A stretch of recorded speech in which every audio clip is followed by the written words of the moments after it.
word ng bading. When I look at myself, I see that in moments of discomfort or suffering, it's very easy to want to just not feel that, to want to cover it up. To cover it up with a pleasant experience, not to take care of it at the root. And I think that's what pushes us. It's that all those little daily sufferings that accumulate gradually, and we find ourselves being pushed and doing things that we said we didn't want to do, that seem to go against our deepest aspirations and our deepest intentions.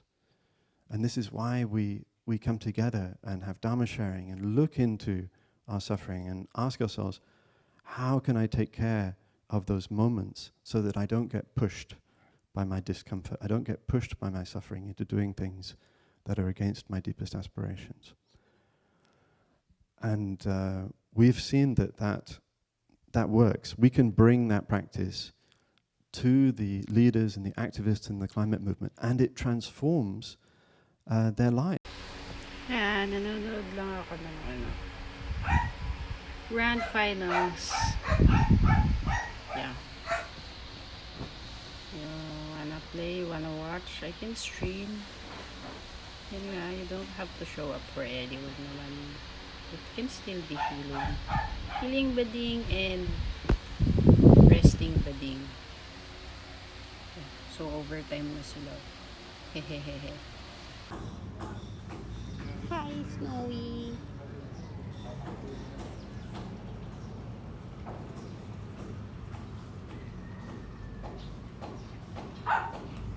We see your eyes. Wow, it's so blue. So blue. So blue.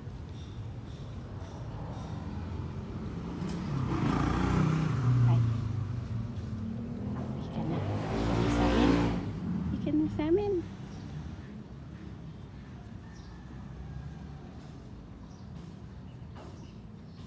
Hi. Hi.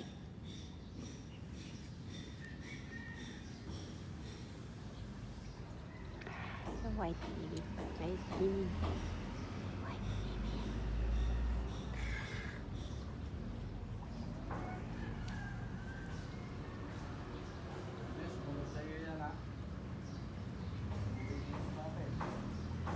Susunod na to. Talaga.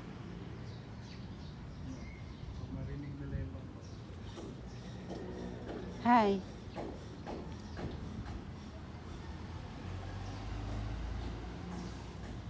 Ito, cute to. Yeah. Hi. Yeah. She likes my rubs. Likes my massage. Hi po. Patingin po. Patingin.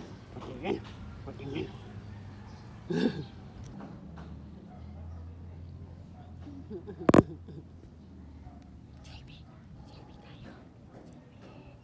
Mag-selfie tayo. Bibig.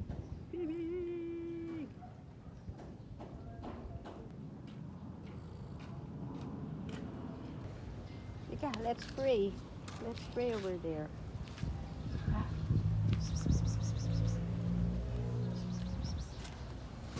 Dito tayo. Eh? Wow.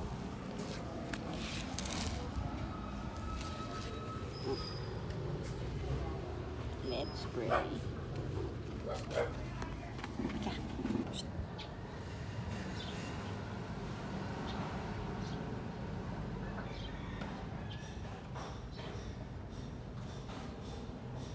Sorry.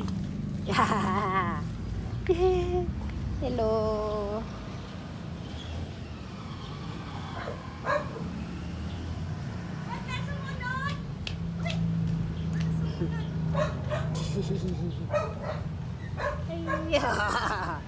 Bye-bye. Is your soulmate, okay? And even if somebody loves you sincerely, if you don't know how to be your own soulmate, you will not be able to believe that love that the person is offering you. You won't believe it because you don't know what love is in yourself. So you won't believe. You're like, oh really? Are you sure you love me? Or you say, oh I love you too, but inside you're like, I'm not so sure about this. You see?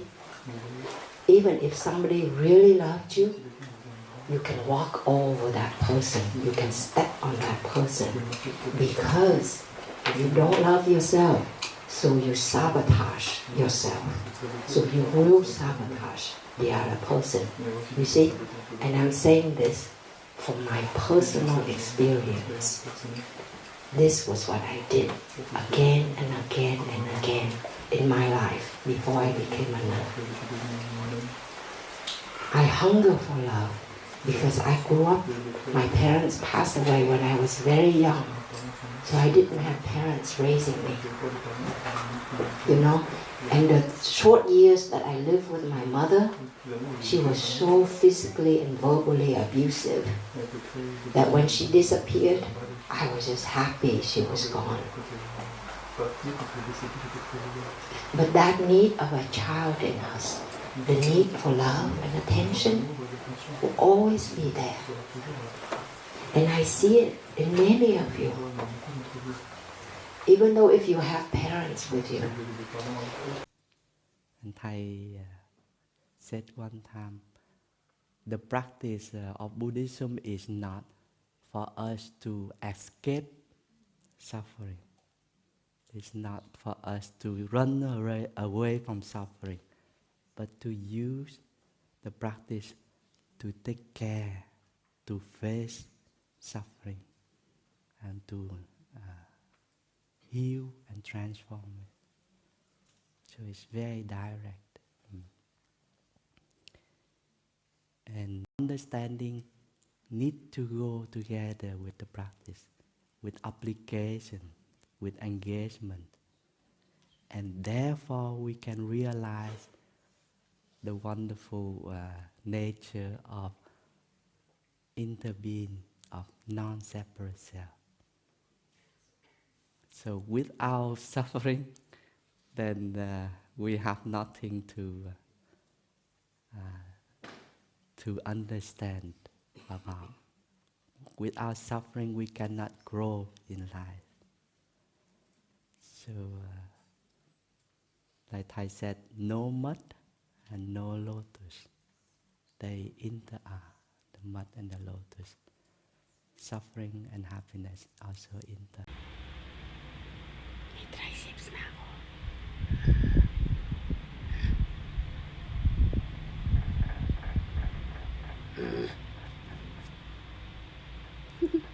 Ang speroli bro.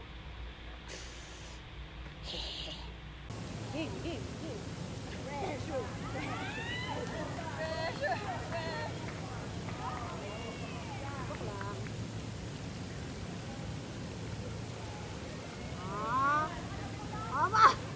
Upo ka na! Kasi. Pinapalakpakan ka na nila.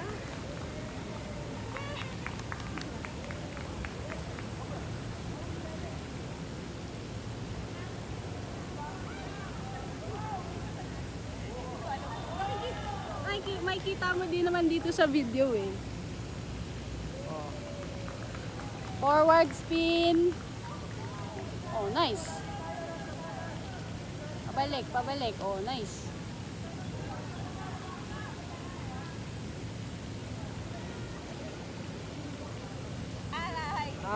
May gusto kang...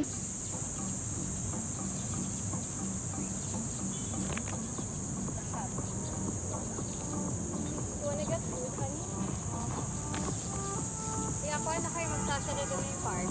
Ay mo yung ano.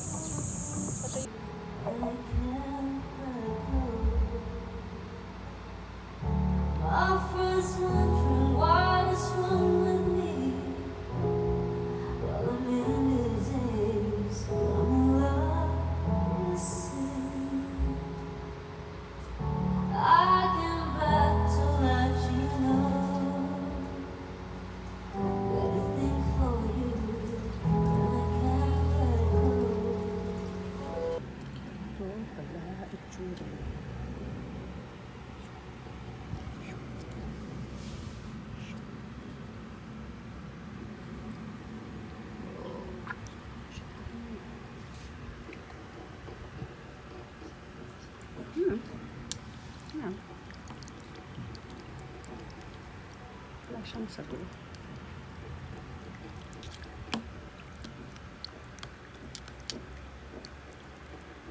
Really taste the sesame.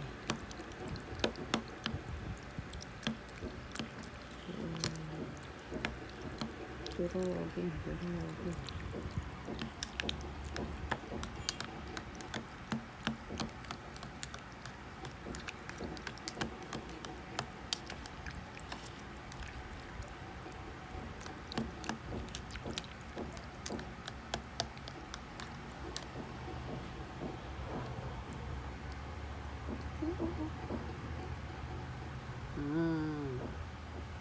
Carnival.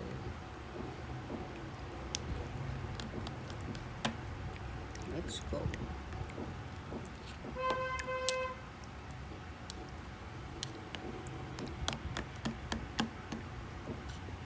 Thank you. Wow, sarap. Looks weird, but let's give it a. Sarap. Okay. Ang weird na lasa. Parang siyang lasang alagos.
ng aktor, ng lead star ng Manila sa Punong Liwanag, si Mr. Bembol Rocco.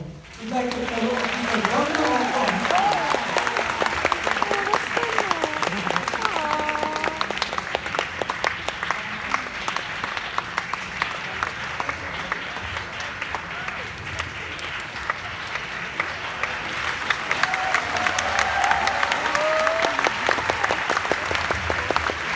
Bago po tayo mag-conduct ng mga katanungan sa inyo, we'd like to request Mr. Bembol Rocco for some brief message. Good evening. I am really very surprised that this theater is full of an audience. I wonder if many of you have seen this for the first time. Anyway, Maynila made my life different. So it was not really meant for me. It was first assigned to Jay Lagan.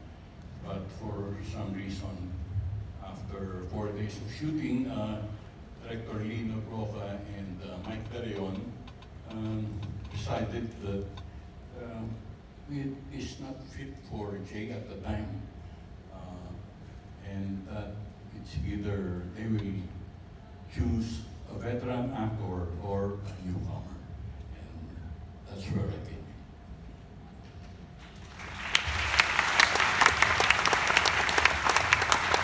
May questions po ba kayo? Sino po yung Pwede po, may dalawa po tayong mic. 1 million po kasi po, wala pa pong school. Tanong lang po, what was Director Lino Broca like? What was it like working with him? Like, yung buong experience mo ng filmmaking, ng paggawa ng Maynila sa Punong Liwanag. Well, Lino Broca, I consider my mentor, my director, and a friend.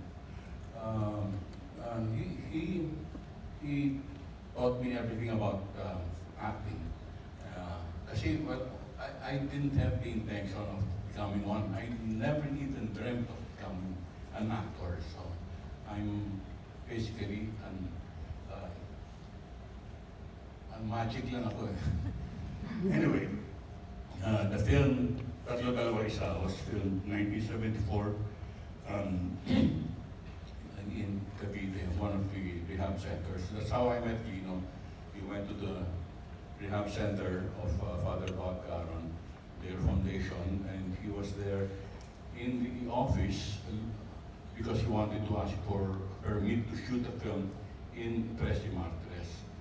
I was the OIC at the time of the center, and I told him that I am not authorized to give a permit to anybody, and that he had to wait for Father Bob and maybe come back next week, which he did. They went back after a week, got the permit, and when he got the permit, he asked me if I wanted to be part of his film, Tatlo Dalawa Isa, and that he would meet me for 5 days and pay me 200 pesos.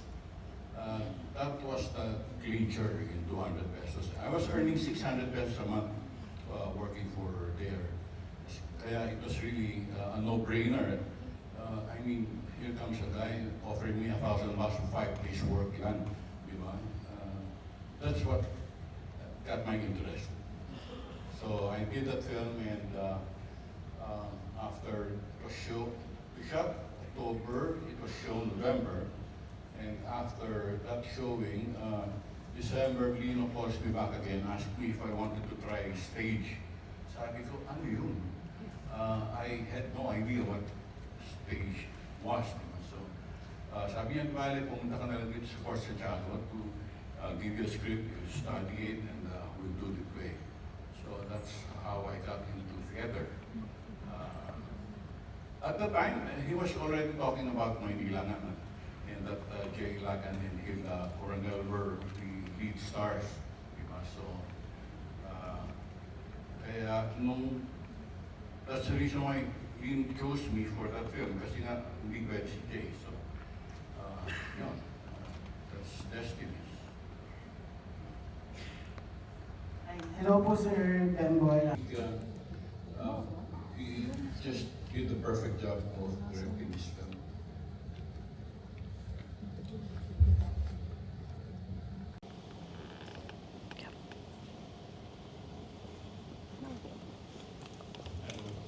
Sir, magandang gabi. Pagbigyan niyo na ako dito kasi nilapit na ito. Pero kung magandang gabi ho, Mr. Rocco. Abner Mercado po, puro po ng Universidad na ito, Asian Institute of Tourism. Ang tindi-tindi po ng paghanga ko sa pelikulang ito. Wala po akong ibang pwedeng, sabi nyo nga sa inyo lang nalaman si Mr. Ilagan pala. Okay, tingin ko magaling din siya, pero kung sa kanya baka hindi ganito yung pagiging classic. Yung isa niyo pong anak, parang siya po yung nakikita ko habang kayo po ay gumaganap. Sabi ko, kayo po talaga ang tatay niya. Okay? Hindi ko nga po alam kung anong ba ito o nag-express po ako ng sobrang paghanga dahil gusto ko sabihin na ganito po, 5 dekada na itong mga batang ito hindi pa po pinapanganak. Pero nanonood po ako, wala pong tumatayo. Ganun po yung kung paano na-capture. Okay?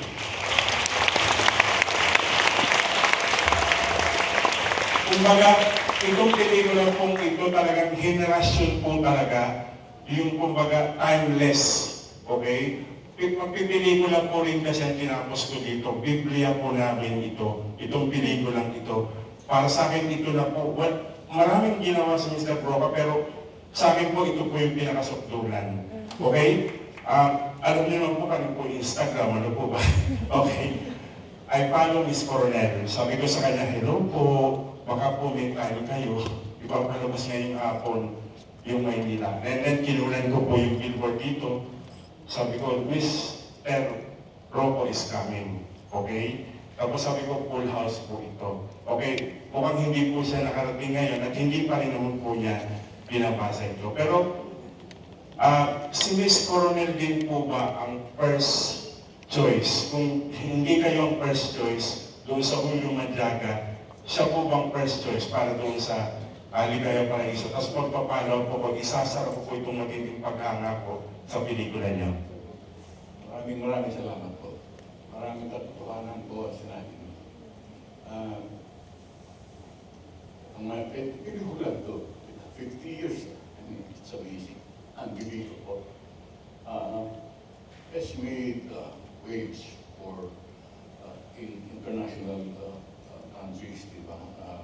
And they got awards for this film. And I really believe that it is very, very dapat lang na maging pinakamagandang pelikulang Pilipino. For many reasons. Story was nice, the casting was good, the director was good, all the other departments did their best. It was really a very beautiful film. I think this film is really a very tragic love story. Diba? Isang probinsyano na naghanap ng kanyang nobya sa Maynila for so many mahabang panahon, di ba? And finally saw her and ended up in tragedy. So it's really a love story, perfectly made. Kung dito papasok yung pagka-teacher ko, baka hindi niyo po alam. Okay? Sir, i-validate mo.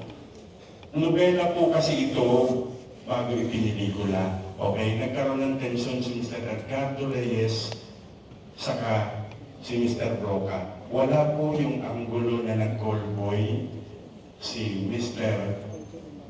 Julio Madriaga. Pero siyempre, nagkaroon ng artistic, kumaga license, in-insist ni Mr. Broca na gusto niya yung anggulong yun. Napag-usapan nga po namin ni Mr. Anidin na Jewel na ba ng Arts and Letters. Sabi ko, gusto ko rin mapanood yung anggulong yun. Sir, kung babalikan niyo yung panahong yun, at, pero at that time, sir, alam yung Nobel yun at wala yung anggulong yun. Yes, I knew that was an additional sequence. I didn't ask why. I just let it go. Looking back, sa tingin nyo, germane pa din sa pelikula na nag-call boy si Julio Madriaga? Or pwedeng wala yung anggulong yun, pero hindi mababawasan yung ganda ng pelikula. Yung po yung gusto kong isara itong, kasi ang dami gusto kong tanong.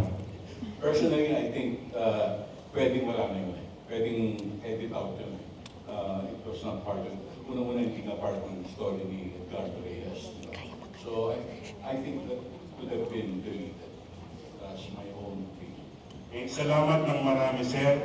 Sir, sana makagawa ng kumbaga parang hindi ko alam kung sequel o prequel at nandiyan pa kayo, malakas pa kayo. Baka pwedeng isa pa pong pelikula. Salamat po. I really think of making a story that continue. Hindi naman pinakita ang pinatay si Julio Madriaga. Hindi naman pinakita eh. He was foreigner. So probably nabugbog lang, di ba, nakulong. And after 50 years, lumabas ako sa kulungan.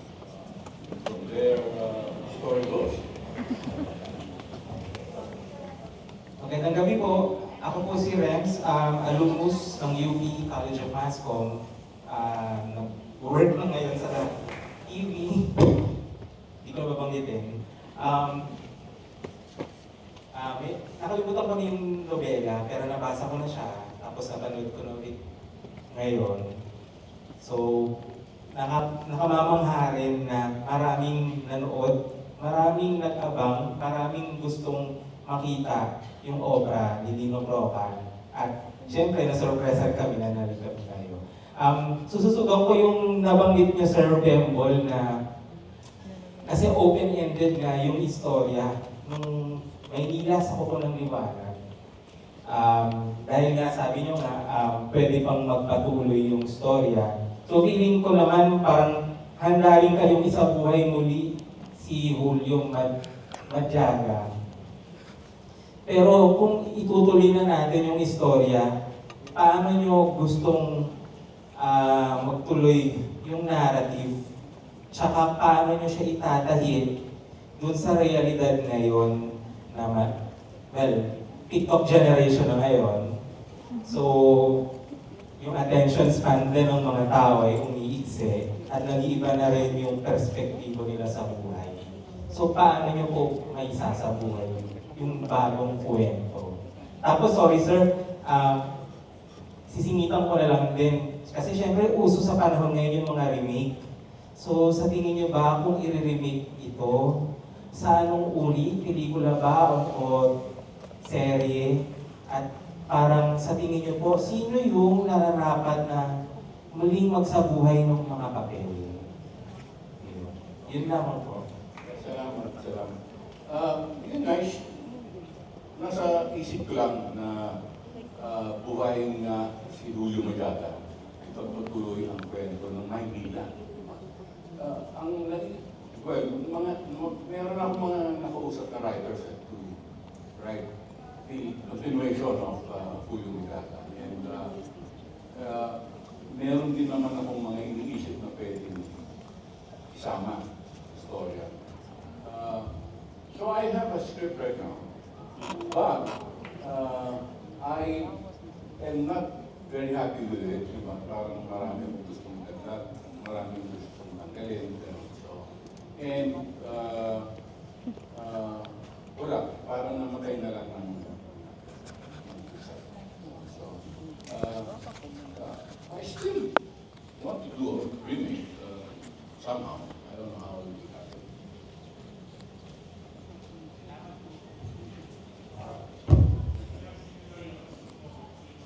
Role Manila puts on him. One of my first questions is, how did you prepare for the role? How did you understand your character as Julio? And how did you understand Lino's interpretation of what Julio is as a character? The truth is, yes, Lino had me for several days, probably over a week, of workshop. Because I was really very poor in reading Tagalog. That's always been my problem. Anyway, so we studied scripts, we read the scripts, diba? And he taught me where the punctuation should be, and how when to be high and when to be low, and that for me to always use my eyes. That he always put stress on. Do I use your eyes? I thought, why? Tinatanong ko naman mata ko di ba? Sabi niya, then you don't understand. Your eyes speak. Even without a word, your eyes speak. Then I realized how important and effective it is. So, it's one of my secrets. It's like Nora Honor. Nora Honor has beautiful eyes for film. Diba? Hindi isa pang taong nagsasalita mata. So, of course, God given. Diba? It's the talent. Thank you for that. I also have a few other questions. My next is, the way I interpreted the film is that Julio was never ready or made for the Manila life. The diversity, the conflicts of every other people and their lives and their struggles. And so, can I ask, how did you navigate the idea of Julio versus Manila? Well, I treated Julio as myself actually. I had no other person to look upon and say that I will imitate how he does things. So So I made that up, my performance here with so much help from Director Lino Broca in motivating me, in explaining me in detail, every sequence that we made. So that helped a lot, and that's where I get my inspiration actually from Director Lino. Thank you. And my last question is, coming from an economics student, I would like to ask how you view the socioeconomic diversity of the characters. We have the Injib, we have the LGBT community, the Manggagawas, the construction workers, and how did you view all of this in just one city, combining and making a hot pot of diversity, but also conflict within each other, and then just mixing and matching and making a giant mess that is Manila? Well, I think the message is clear. In life, because there are good things and bad things, and when you get to any of them, you get into trouble, and that's just how it is. Thank you. Hello po, ako si Rome de la Cruz. Actually, third time ko na po kayo makita in person. I'm very grateful po pag pumupunta talaga kayo sa mga movie screening. First time ko to actually mapanood. Tapos, very special pa kasi 15th anniversary. So, yung question ko po is related sa during the production of the film. Ano po yung mga challenges na na-encounter during the production of the film? And especially dahil sinod siya sa Maynila, no? Yung mga modern Filipino movies, hindi na nila masyado parang tinitingnan yung side ng Manila na yan. I feel na nung unang panahon mas na-explore yung pagiging urban niya. And for a newcomer nga po dun sa film, na sabi niyo nga po magic lang, very impressive yung dating niyo, no? So, yung question ko about that naman is, ano yung pinaghugutan nyo or saan kayo nanggagaling every time doon na nilalabas niyo yung Julio character? Si Julio, napaka-inosente, probinsyano, in the real sense of the word, di ba? Wala siyang alam-alam gawin sa Manila. Unti-unti niyang pinagtrabahuan yun at natutunan, di ba? Hanggang sa katapusan. Ganun kalawak yung pag-iisip din ni Julio, di ba? Na may lalim na hindi masyadong magsasalita, na halo sa nangyayari sa kapaligiran. So, ano naman po yung mga challenges niyo during production? Sa production, normal, di ba? Kalimutan yung camera or kulang sa course of film or sa sound. Very normal yung gulong nangyayari sa set ng Manila. Okay po. Tapos last question naman po is, nakikipagtalaktakan po ba kayo kay Director Lino Bro? May binabago po ba kayong atake or paano kayo nag-discuss about yung character? At that time, I didn't discuss anything with Lino. Hinihintay ko lang siya magpaliwanag sa akin. And he always does that in every scene. Diba? Nagkakanto niya ako, kausapin niya ako, babalik niya ulit, diba? Para maalala ko. Diba? So, I was well directed by Lino. Talagang dinalagaan ako in every sense of the word. Okay, thank you po. Hello, sir. Hi. My name is Reg. I'm a writer for SA Network. And I just wanted to ask, kasi with this movie, your character has a goal. He goes to Manila, he goes outside of his comfort zone, he discovers himself. And yung problems for this generation of writing, I think, is everything is so convenient. So I was watching the early scenes and I was thinking, if this was in this year, it would be ligaya, san ka na, dito ako. They meet. So how do you see movies in this generation becoming interesting or relevant besides going sa phone? Everything seems to be problem solution, and it's always a technological answer or a money answer. Every Avengers is rich or a god. In these films, along with Inchang and Manila After Dark, they all have characters na they have to go inside themselves. So how do you have any insight into how to make relevant films pa rin? Well, as far as I'm concerned, ibang generation na yun period as far as I'm concerned. I'm 72 this year, and marami nga dito, hindi pa napanganak ng pinalabas ko pelikula nito. The problems then are still problems today, pero how they deal with it is what is the difference, di ba?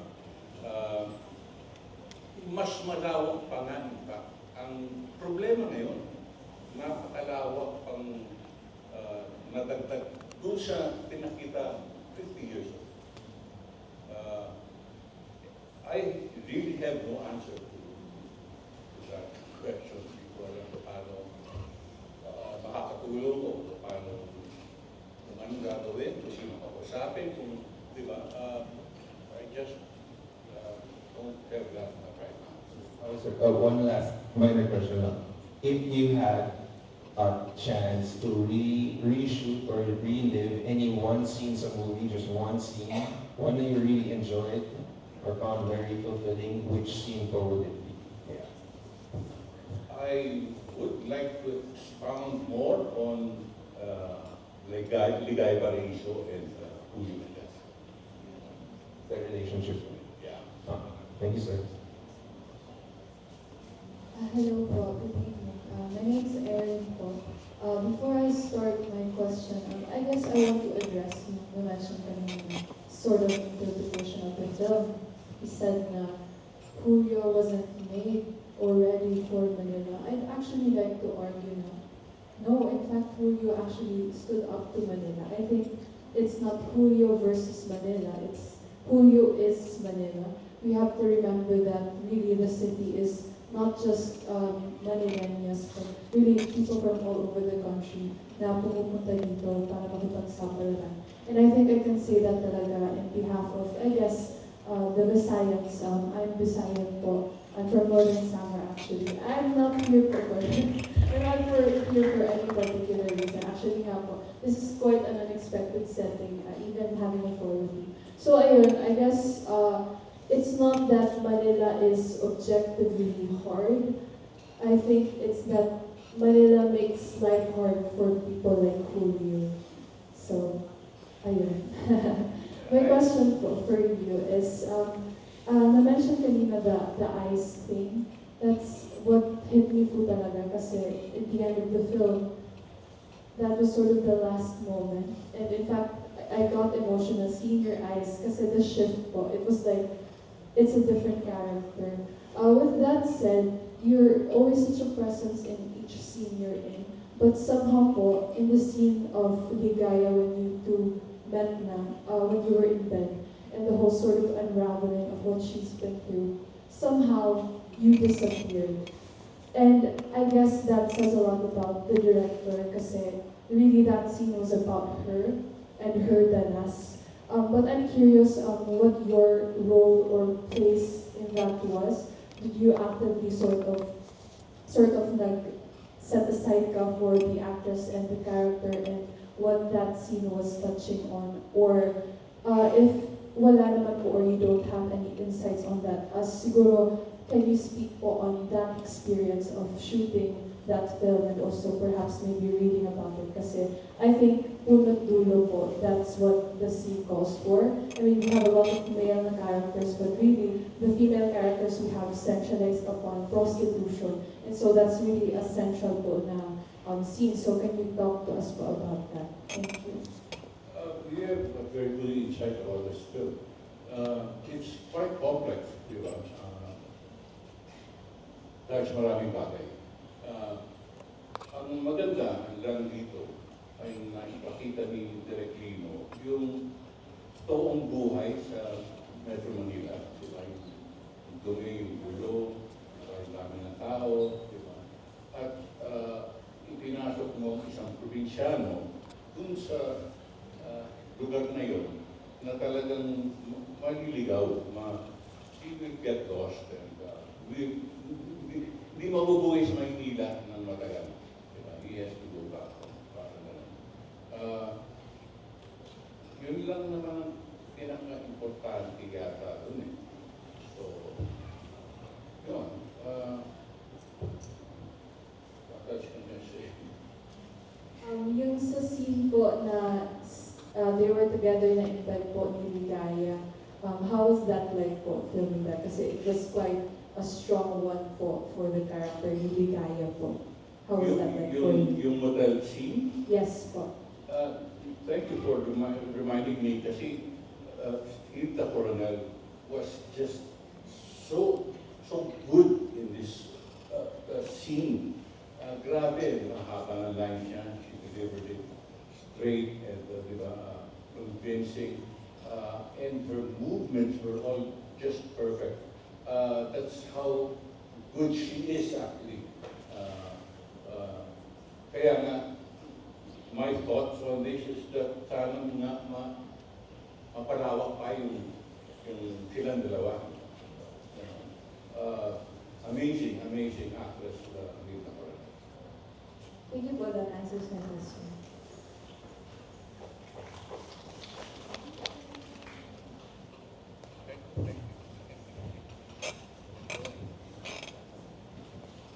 Good evening, Mr. Bedmore.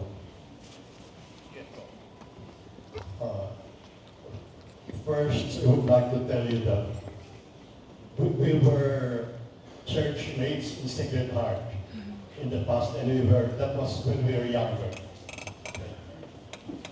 Now, however, what I want to ask you is, dito sa pelikula ito, introducing Mr.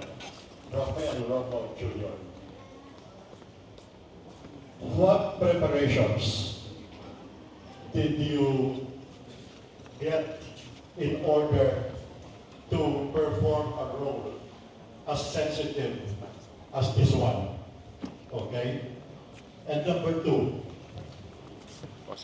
given the title of the film, Manila sa Bukod ng Liwanag, does this mean that sa Bukod ng Liwanag there seems to be a glimmer of hope in Manila that was being searched, particularly by Julio Matiaga? Can I just have an answer to this? I think yung title itself is fitting, is very fitting. Bukod ng Liwanag, parang kasabihan lang yun eh. Wala namang Bukod ng Liwanag talaga eh. It's just part of the title. And I think it's used beautifully and on the right context.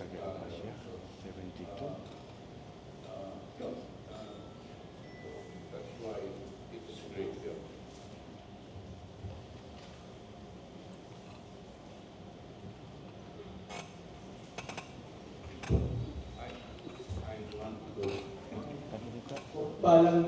Ay mapagpalayang gabi po sila dito at sa mga kapwa-eskolar ng bayan at mga profesor. Ako po si James Paredes, mula po isa akong manggagawa po ng Museo de Niña sa Señora de la Merced de Novaliches po sa bayan ng Novaliches at isang mag-aaral ng kasaysayang po mula sa Politeknikong Universidad ng Pilipinas. Ako yung munang papasalamat kila Ma'am, no? Late man po ako. Umupo nga lang po ako dito sa lake. Pagdating ko kasi nilalamig po ako. Tapos nabigyan na lang ng staff po nila ng upuan. Ako po yung nagagalap po sa magandang no? Nilalamig na ako, ang lamig ko. Mas malamig pa dito kaysa sa Europe. No? So, unang tanong ko po, Sir Rico, patungkol po sana sa inyong opinion po, no? Sa kasalukuyan po at sa inyong po naranasan ng 1970s. Yung pagkakaiba po ngayon at noon sa karanasan niyo bilang artista, no? Kung nabibigyan po ba na protection po sa panahon ngayon ng mga kabataang artista, no? Kung si Julio po na karakter ay 21 po, no? Nabibigyan po ba ngayon ng mga kabataang artista sa palagay niyo po? Ngayon sa panahon ngayon, unang tanong ko po yun. Pangalawa po, sa palagay niyo po ba, sa ano po kasi sa pelikula naman, hindi ko siya nasimulan pero nabutan ko po yung part ng construction workers. Noon alam po natin lahat na hindi po ganun kalawang ang protection sa mga manggagawa. Pero ngayon, unti-unti na nabili ng protection natin mga manggagawang mga construction workers. Pero po, yung manggagawang nagbibigay ligaya o sex workers po, ay wala pong sapat na protection dito sa ating bansa. No? Noong nakarang taon, Agosto hanggang Setyembre, ako po yung sa Alemania, sa France, at sa Belgium. Doon po ay bibigyan ng proteksyon ng mga manggagawang nagbibigay ligaya. Pero dito po sa ating bansa ay hindi pa rin po. Hindi pa rin legal at walang proteksyon at hindi nabibigyan ng sapat ng protection sa kalusugan po nila. No? Sa palagay ko po ba, panahon na po dito sa ating bansa na illegalize ang manggagawa na nagbibigay ligaya. Pangatlo po, natanungan ko Sir Rico, ano po sa palagay ninyo ang dapat pang i-dagdag? No? May nabanggit po ulit regarding sa remakes ng mga movies. No?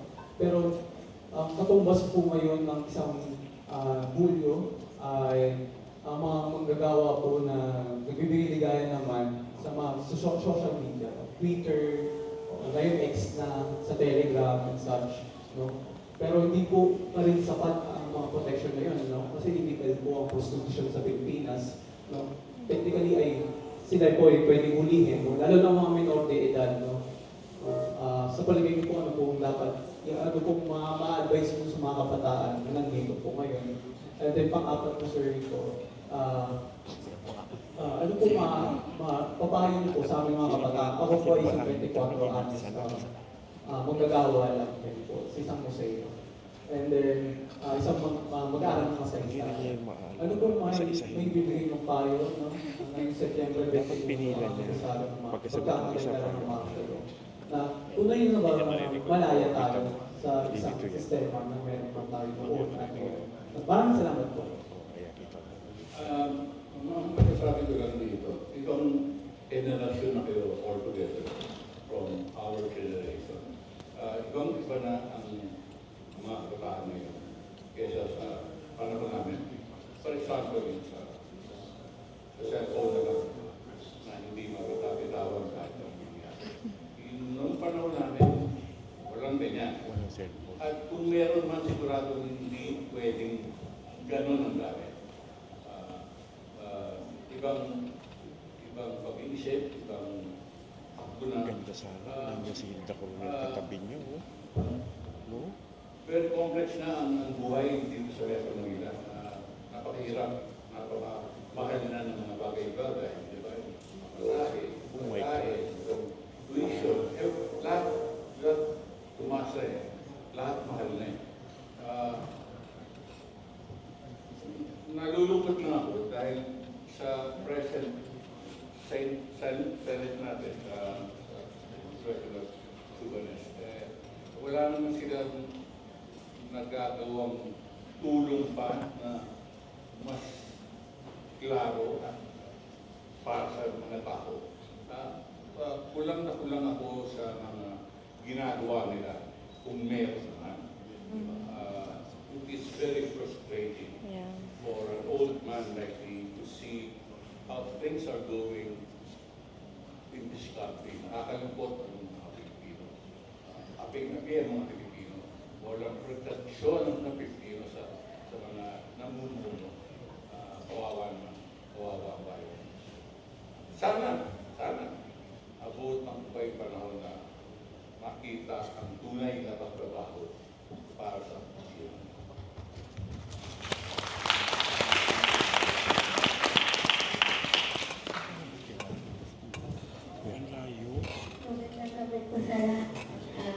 pambati po. Kami po ay mga estudyante galing po sa American Film Society. Ayun po. Hindi ko alam yung parang kami hatid sa freezer po. Ayun po. Ang tanong po namin ay, may mensahe ka po ba para sa aming kapwa kabataan na sinusulong din yung layunin na pag-produce po ng mapagpalayang mga pelikula po? Ang masasabi ko tungkol dito, ibang ito na nga ang mga kabataan at ibang na rin ang trato sa inyo. Dahil hindi naman pwedeng hindi rin mabago ang pagtrato sa mga pagpapalaking mga bata dahil nga sa henerasyon. Diba? Ano ba pwede sabihin kundi sana na ma-control pa ng mas maigi ang paggamit ng mga devices, di ba? Wala na halos marunong magbasa eh. Di ba? Ang dami ng nakakaligtaan na hindi dapat. Sana lang na. Maraming salamat po. Maraming salamat sa inyo lahat ulit.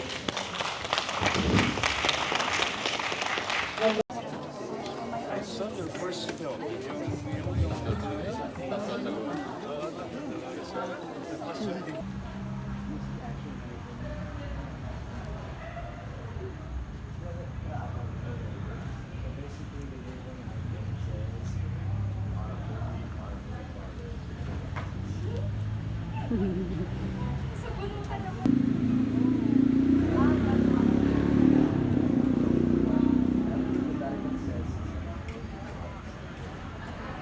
Nice.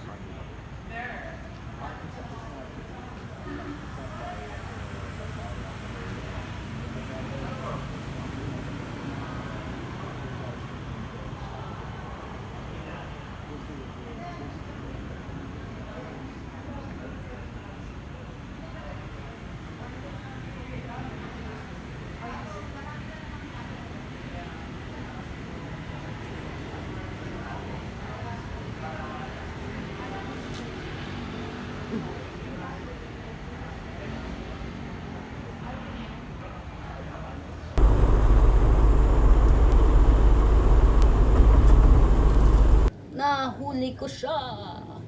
Hindi siya tumatakbo. Yan. Diyan lang siya. Hi! You little tiny. Hinabol niya yung buntot niya. Uy, Suso, sobrang good boy. Pinapakita mo yung belly mo sa akin. Chico!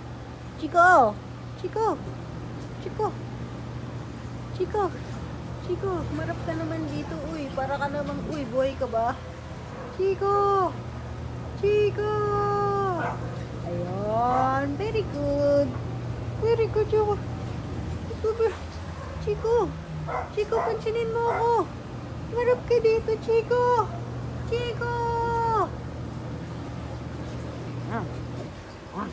Sa big boy. Nyam. Chico, patingin nga ng pogi. Uy, Ay, pogi-pogi naman yan. ang pogi.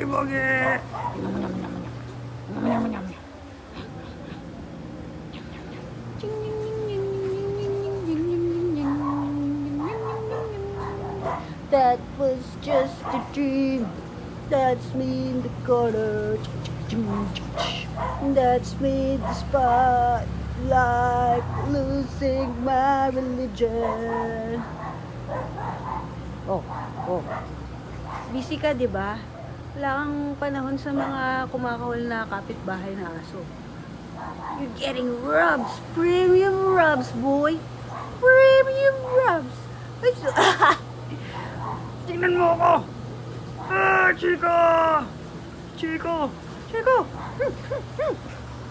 Yan siya. Paano ako magbabasa? Ha? Tingnan mo yung mukha na yan, oh. Look at how he looks at me. Oh my God.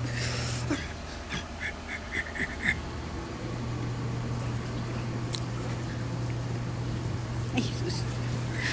Gusto niya. Papasok kayo. He's a good boy. He's a good boy.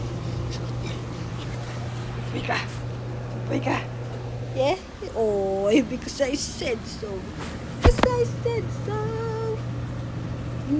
Smile. Pakita mo paano mag-smile. Tinuruan kita mag-smile, di ba? Smile, smile, smile.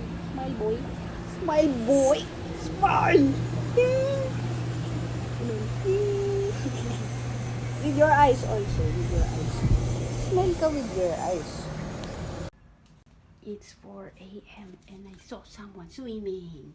Wee! Sarap mag-swimming. Hi! Hi, Stuart. Are you okay? Gumagaling ka na ba mag-swimming? Yeah? Oh, yeah. You need help?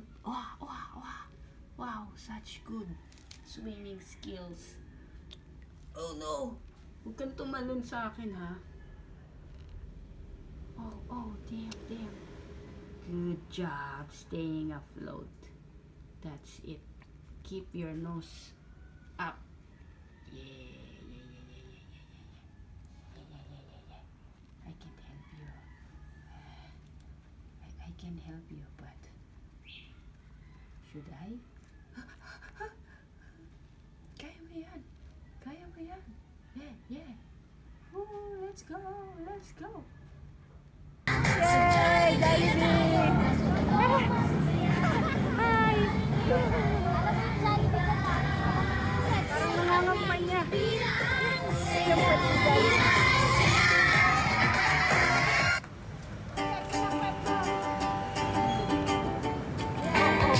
Isang tulog na lang ang hinihintay buong linggo. Papalapit, di na makapit.